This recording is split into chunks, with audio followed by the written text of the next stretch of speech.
تراویح کی نماز کو دیکھو میرے بھائیوں، پہلے دن اللہ کے نبی نے تراویح پڑھائی تو تھوڑے سے صحابہ آئے، دوسرے دن آپ نے تراویح پڑھائی تو آدھی مسجد بھر گئی، تیسرے دن آپ نے تراویح کی نماز پڑھائی تو پوری مسجد بھر گئی، چوتھی رات آپ نہیں آئے، جب فجر کی نماز میں آپ آئے آپ نے فرمایا میں جان بوجھ کر کے نہیں آیا، اے میرے صحابہ اس نماز کو لے کر کے تمہارا جذبہ میں نے دیکھا، تمہارا شوق میں نے دیکھا، خشیت ان تفرض علیکم، میں ڈر گیا کہ کہیں تراویح کی نماز تمہارے لیے فرض نہ ہو جائے۔ اس نبی نے چوتھے دن تراویح کی نماز نہیں پڑھائی تاکہ تراویح کی نماز فرض نہ ہو جائے۔ میرے بھائیوں وہ نبی ہم سے اتنی محبت کرتے تھے۔ اللہ کے نبی کی سیرت میں آپ یہ واقعات دیکھ لیجیے، مسواک سے آپ کتنی محبت کرتے تھے۔ انتقال کے پہلے بھی آپ نے حضرت عائشہ کے بھائی عبد الرحمن کے ہاتھ میں مسواک دیکھی، حضرت عائشہ کو اشارہ کیا، حضرت عائشہ نے اپنے بھائی سے مسواک کو لیا، اپنے دانتوں سے نرم کیا۔ اللہ کے نبی نے اپنے آخری ٹائم بھی مسواک کیا ہے، مسواک سے اتنی محبت کرتے تھے اللہ کے نبی، اس کے باوجود آپ نے اپنی امت کی آسانی کے لیے کیا فرمایا؟ لولا ان اشق علی امتی لامرتهم بالسواک عند کل صلاۃ، اگر میں اپنی امت کے لیے پریشانی نہ سمجھتا، اگر میں اپنی امت کے لیے مصیبت نہ سمجھتا تو میں مسواک کو کمپلسری کر دیتا، ضروری کر دیتا، لیکن اگر میں مسواک کو ضروری کر دیتا میری امت پریشانی میں پڑ جاتی، اس لیے مسواک کو آپ نے ضروری قرار نہیں دیا۔ ہماری آسانی چاہتے تھے وہ نبی۔ معراج کے سفر میں آپ گئے، 50 ٹائم کی نماز آپ کو ملی، آپ واپس آئے، موسیٰ علیہ السلام سے ملاقات ہوئی، موسیٰ علیہ السلام نے کہا کہ اے محمد صلی اللہ علیہ وسلم کتنا آپ کو کیا حکم ملا اللہ تعالیٰ کی طرف سے؟ کہا کہ 50 ٹائم کی نماز ملی۔ کہا کہ آپ کی امت نہیں پڑھ پائے گی، میں نے بنی اسرائیل کو آزمایا ہے، میں نے تجربہ کیا ہے، بنی اسرائیل کو میں نے بہت آزمایا ہے، آپ کی امت 50 ٹائم کی نماز نہیں پڑھ پائے گی، آپ جائیے اپنے رب سے کم کروائیے۔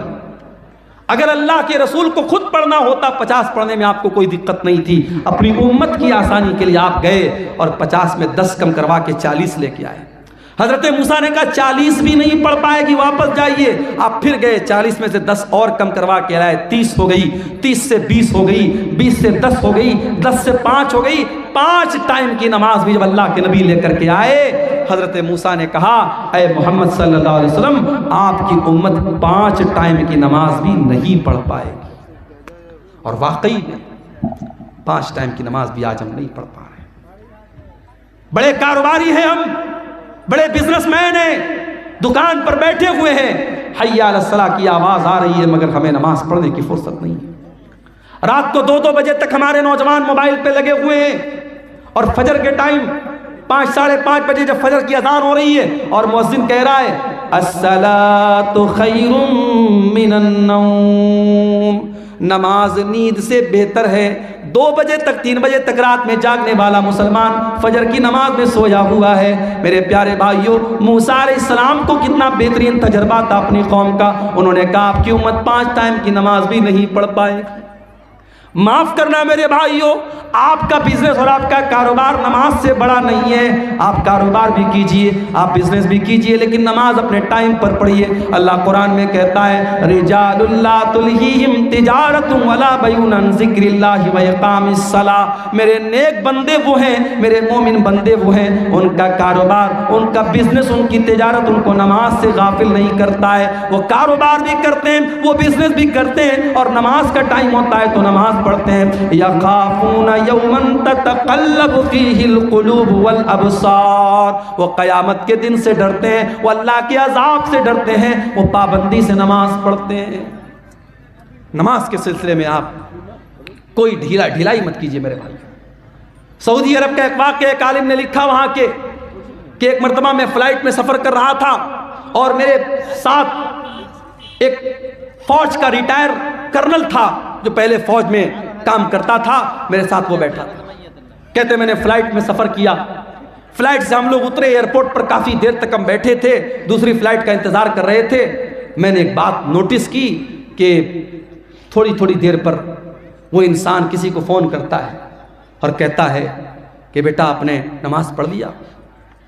بار بار ظہر کا ٹائم آیا بیٹے سے پوچھ رہا ہے نماز پڑھ لیا، عصر کا ٹائم آیا بیٹا پوچھ رہا ہے نماز پڑھ لیا۔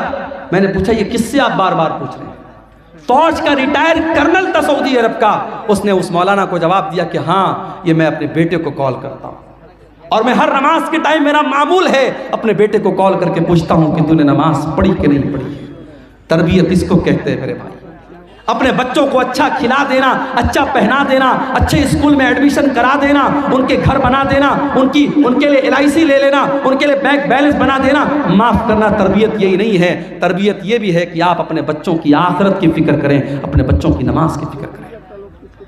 اسی لیے اللہ قرآن میں کہتا ہے وَأْمُرْ أَهْلَكَ بِالصَّلَاةِ وَاسْتَبِرْ عَلَيْهَا، خود بھی نماز کی پابندی کرو اور اپنے بچوں کو نماز کا پابند بناؤ۔ اللہ کے نبی فرماتے ہیں مُرُوا أَوْلَادَكُمْ بِالصَّلَاةِ وَهُمْ أَبْنَاءُ 7 سنین، جب تمہارے بچے 7 سال کے ہو جائیں ان کو نماز کا حکم دو، وَاضْرِبُوهُمْ عَلَيْهَا، اور جب 10 سال کے ہو جائیں اور نماز نہ پڑھے تو ان کی پٹائی کرو۔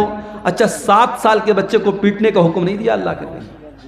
ہمارے ہاں 6 سال کے بچے اسکول جاتے ہیں، سردی کے موسم میں 5 بجے اسکول کی وین آتی ہے، ماں زبردستی، بچہ آنکھ مل رہا ہے، اس کی نیند ابھی لگ رہی ہے، ماں تیار کرتی ہے، ڈریس پہناتی ہے، اسکول کا بیگ دیتی ہے، زبردستی اس کو وین میں بٹھاتی ہے۔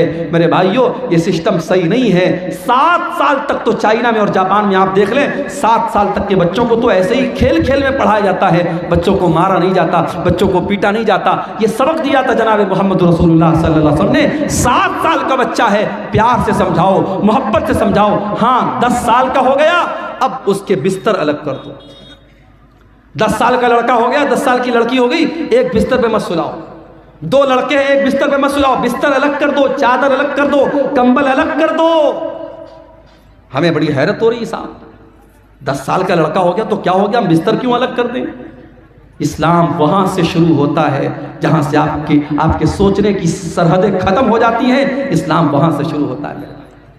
10 سال کا لڑکا جو ہوتا ہے سمجھدار ہونے لگتا ہے، اس کے اندر فزیکل چینجز آنے لگتے ہیں۔ 10 سال کی لڑکی اب دھیرے دھیرے بالغ ہو رہی ہے۔ اسلام نے کتنا پاکیزہ مذہب ہے، 10 سال کا لڑکا یا لڑکی ہو جائے اسلام کہتا بستر الگ کر دو، تاکہ اب وہ جوانی کی طرف جب بڑھیں تو ان کے دل میں کوئی غلط خیال نہ آئے، اور ایک بستر پہ اگر سوئیں گے تو ان کے دل میں غلط خیالات پنپ سکتے ہیں۔ اسلام نے بستر کو الگ کرنے کا حکم دیا، اور اللہ کے نبی نے کہا 10 سال کا بچہ ہو جائے اور نماز نہ پڑھے تو اس کی پٹائی کرو۔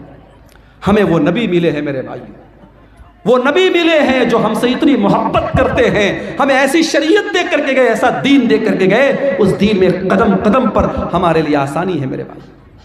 ابھی ہم نے دیکھا دلی کے اندر جو واقعہ ہوا کہ سڑک پر لوگ نماز پڑھ رہے ہیں اور پولیس والے نے اپنے جوتے سے نمازی کو مارا، ہمیں بڑا غصہ آیا، بڑا جلال آیا، مگر ہم یہاں پر ایک بات یہ بھی کہیں، یہ اسلام کی تعلیم نہیں ہے کہ آپ پبلک پلیس میں نماز پڑھیں۔ اگر آپ کی نمازی زیادہ ہو رہے ہیں، جمعہ میں 2 جماعت آپ کر لیں، عید میں 2 جماعت کر لیں، سڑک پہ آپ نماز نہ پڑھیں۔ ہم اپنے مسلمان بھائیوں کو یہ سمجھائیں گے کہ آپ کا سڑک پر نماز پڑھنا صحیح نہیں ہے، لیکن ہم ساتھ میں اپنے سرکار سے، حکومت سے یہ بھی کہیں گے کہ یہ بھارت میں قانون ایک ہونا چاہیے، 2 طریقے کا قانون نہیں ہونا چاہیے۔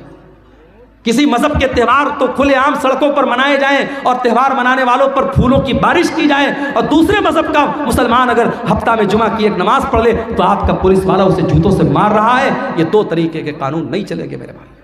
اور اگر مان لو حالات کبھی دنیا میں ایسے آ جائیں، ساری مسجدیں ختم ہو جائیں اور سارے جتنی اللہ کی مسجدیں ہیں ساری مسجدوں کو لوگ ڈھا دیں، گرا دیں، تب بھی معاف کرنا نماز بند ہونے والی نہیں ہے۔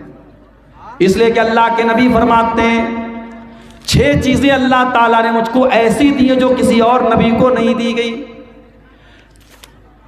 اوتیت 6 لم یؤتہن احد قبلی، 6 چیزیں اللہ تعالیٰ نے اسپیشل مجھ کو دی جو کسی اور نبی کو نہیں دی۔ نمبر 1 اوتیت جوامع الکلم، اللہ تعالیٰ نے مجھ کو جوامع الکلم دیا ہے۔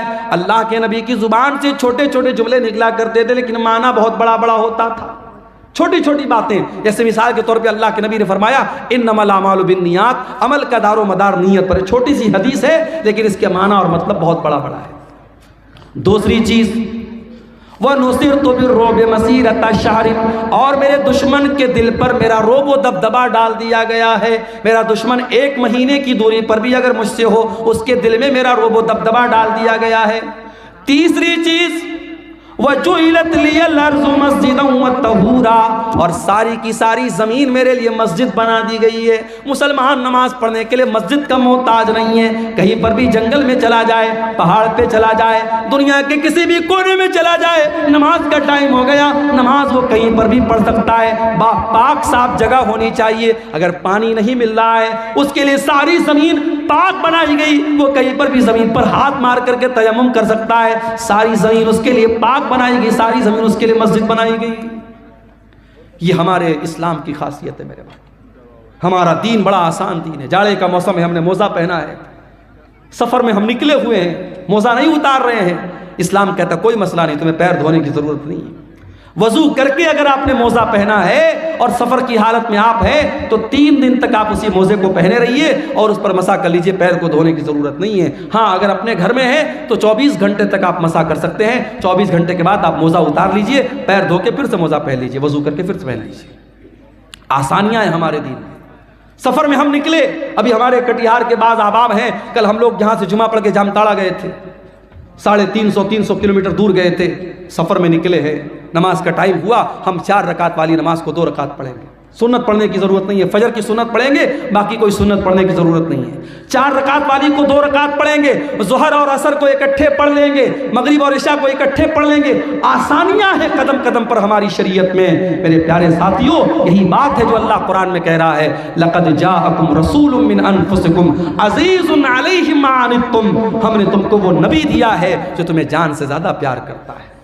عورت پریگننٹ ہے، روزہ رکھے گی، بچے کو تکلیف پہنچے گی، بچے کو دودھ پلا رہی ہے، روزہ رکھے گی، بچے کو دودھ نہیں پلا سکتی ہے، اسلام کہتا کوئی مسئلہ نہیں ہے، عورت بعد میں روزہ پورا کر لے گی، اسلام اس کو قضا کرنے کا اور بعد میں روزہ پورا کرنے کا حکم دیتا ہے۔ عورت پیریڈ میں ہے، اس کی کمزوری کا دن ہے، اس کی بیماری کا دن ہے، چڑچڑاپن رہتا ہے، بدن میں کمزوری رہتی ہے، بلڈ آتا رہتا ہے، درد ہوتا رہتا ہے، اسلام نے کہا کوئی مسئلہ نہیں، جتنے دن اس کو پیریڈ آ رہا ہے وہ نماز نہیں پڑھے گی، روزہ نہیں رکھے گی، روزہ بعد میں پورا کرے گی۔ قدم قدم پر ہماری شریعت میں میرے بھائیوں آسانی رکھی گئی۔ وہ نبی ہماری آسانی کا بڑا خیال رکھتے تھے اور وہ نبی ہم سے بہت محبت کرتے تھے، وہ راتوں کو اٹھ کر کے ہمارے لیے رویا کرتے تھے میرے بھائی۔ میرے نبی رات کو اٹھ کر کے دعا کیا کرتے تھے، اے اللہ میری امت کا کیا ہوگا، اور اللہ تعالیٰ اپنے نبی کو تسلی دیتا تھا کہ آپ اپنی امت کے لیے پریشان مت ہوئیے، ہم آپ کی امت کے بارے میں آپ کو خوش کر دیں گے۔ شاعر نے کتنی سچی بات کہی ہے، سلام اس پر جو امت کے لیے راتوں کو روتا تھا، سلام اس پر جو فرش خاک پر جاڑے میں سوتا تھا، سلام اس پر کہ جس کے گھر میں چاندی تھی نہ سونا تھا، سلام اس پر کہ ٹوٹا بوریا جس کا بچھونا تھا۔ میرے پیارے بھائیوں، اس نبی سے ہمیں واقعی میں سچی محبت کرنی چاہیے، اس نبی سے واقعی میں سچی محبت کرنی چاہیے، اور وہ نبی صرف دنیا میں ہمارے کام نہیں آ رہے ہیں بلکہ آخرت میں بھی ہمارے کام آئیں گے۔ اللہ کے نبی فرماتے ہیں انا سید ولد آدم یوم القیامہ، قیامت کے دن سارے آدم کی اولاد کا سردار میں رہوں گا، وَأَوَّلُ مَنْ يَنشَقُّ عَنْهُ الْقَبْرُ، اور قیامت کے دن سب سے پہلے میری قبر پھٹے گی، وَأَوَّلُ الشَّافِعِينَ، اور قیامت کے دن جب سارے نبی اپنا پلہ جھاڑ لیں گے اور کہہ دیں گے میں آج کسی کی سفارش نہیں کر سکتا، تو سب سے پہلے میں سفارش کروں گا اور سب سے پہلے میری سفارش قبول کی جائے گی۔ وہ نبی قیامت کے دن بھی ہمارے کام آئیں گے۔ شاعر کہتا ہے بروز قیامت بجز نفسی نفسی کسے یاد آئے گی اسلم کسی کی، بروز قیامت بجز نفسی نفسی کسے یاد آئے گی اسلم کسی کی، نہ بھولیں گے جس کو نبی مکرم، وہ امت نہیں ہے تو پھر اور کیا ہے، زباں پر ہے نعت نبی مکرم، یہ الفت نہیں ہے تو پھر اور کیا ہے۔ وہ نبی ہم سے بڑی محبت کرتے تھے میرے بھائی۔ اللہ کے نبی فرماتے ہیں کہ اللہ تعالیٰ نے ہر نبی کو ایک دعا ایسی دی جس کے قبول کرنے کی گارنٹی لے لی، اور ہر نبی نے اپنی اس دعا کو دنیا میں مانگ لیا۔ اللہ کے نبی فرماتے ہیں کہ میں نے اپنی دعا کو سنبھال کے رکھا ہے،